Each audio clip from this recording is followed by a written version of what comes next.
Believe it or not, you get what you say. What are you saying about yourself? Yes, it's all about you. It's not in a selfish manner or disregarding feelings of others, but being aware that you create your world.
York City Controller Scott Stringer hosted the Caribbean American Heritage Month celebration at the Surrogate Court.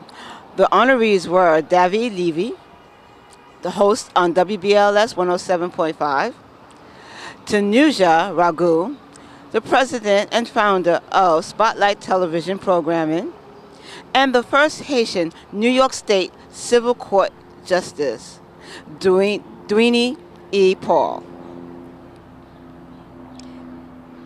Also that attended the celebration was Dr. Roy E. Hastick, the president and founder of the Caribbean American Chamber of Commerce and Industry. And please now welcome Dr. Roy Hastick, please.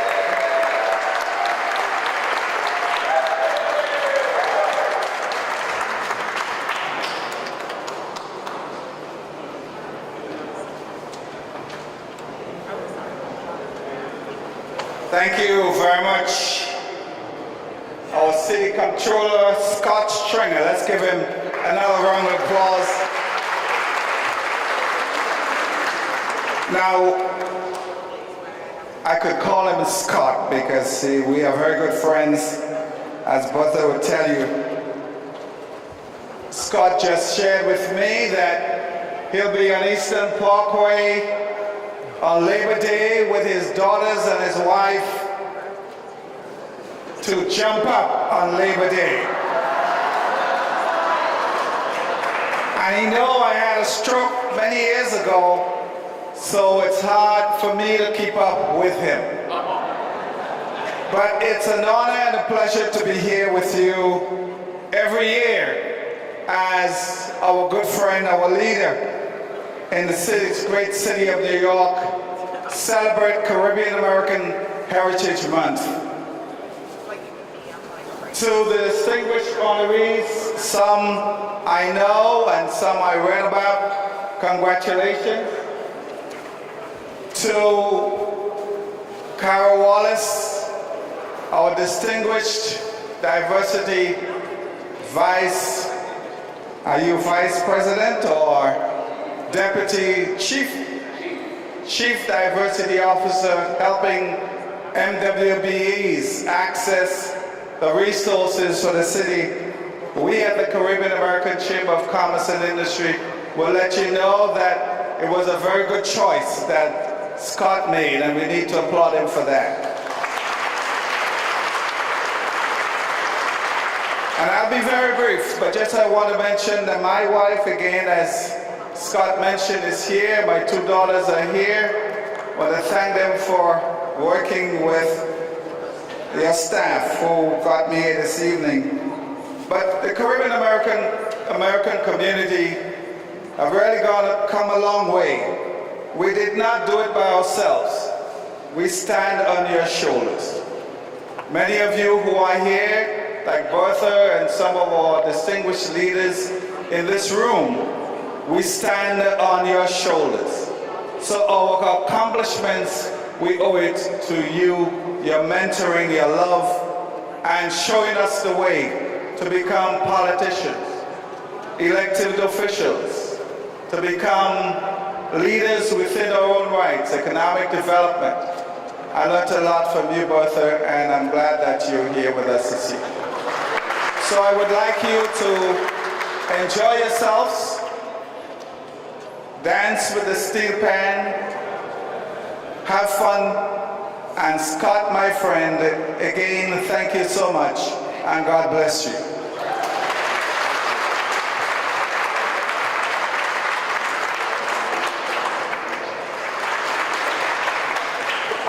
So it's an honor to celebrate Caribbean American Heritage Month with all of you tonight, and to honor the contribution of New York City's Caribbean American community. Our city, as all of you know, has long been a beacon for immigrants. And from Gun Hill Road in the Bronx to Eastern Parkway in Brooklyn, Caribbean American New Yorkers have energy, vibrancy, and a strong sense of community that has become so much the fabric of our city. New York City's nearly 1 million Caribbean American citizens have made our city what it is today. building our boroughs, uplifting our neighborhoods, becoming nurses, doctors, police officers, lawyers, firefighters, entrepreneurs, the list goes on and on. Now it's time for New York City to have your back. We have to make sure that everyone has a fair and fighting chance to make it in this city. We have to help the small businesses, the entrepreneurs, the young people who believe that New York City is the aspirational city. We have to make it easy and affordable to become a citizen in this country, in this city. We have to stop anti-immigrant rhetoric from Donald Trump and the haters. We have to do that together.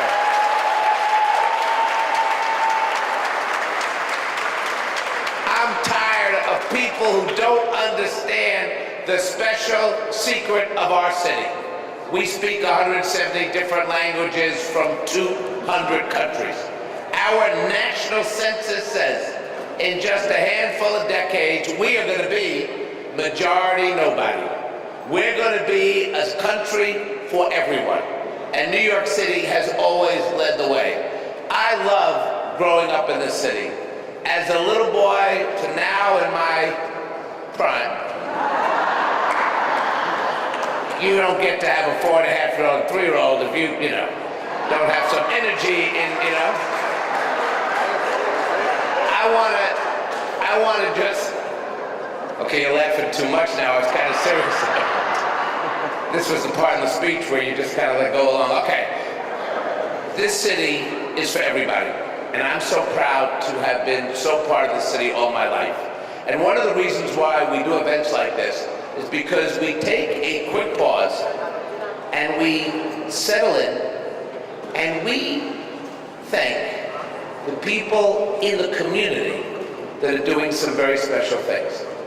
And when we host an event like this, we really think about the honorees, who they are, what their contributions are, where they are in the city and what their potential is going to be. And tonight we have some real incredible people that we're going to give a Comptroller Proclamation to. Now this Comptroller Proclamation is probably the greatest honor a human being can receive.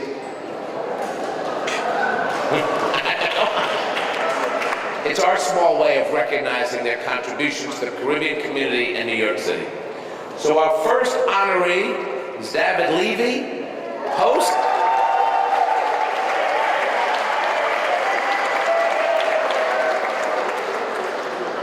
Man's got a little name recognition.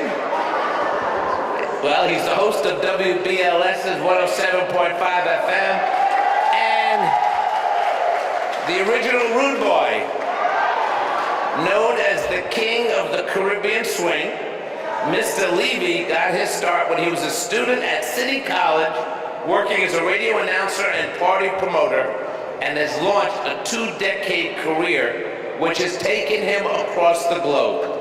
He's broadcast from around the world, leaving his studio here in New York City to visit countries including South Africa, Nigeria, Ghana, and Brazil.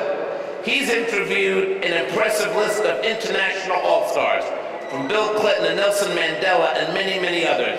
And soon, he will get his first ever interview with the New York City Comptroller.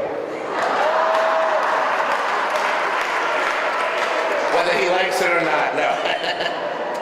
Now, his shows and blog, Caribbean Fever, are critical sources of news and entertainment for the Caribbean American community in our city and across the country, and have become a universally recognized cultural touchstone.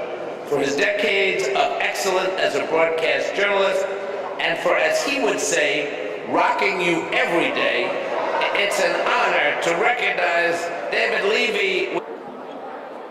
Okay.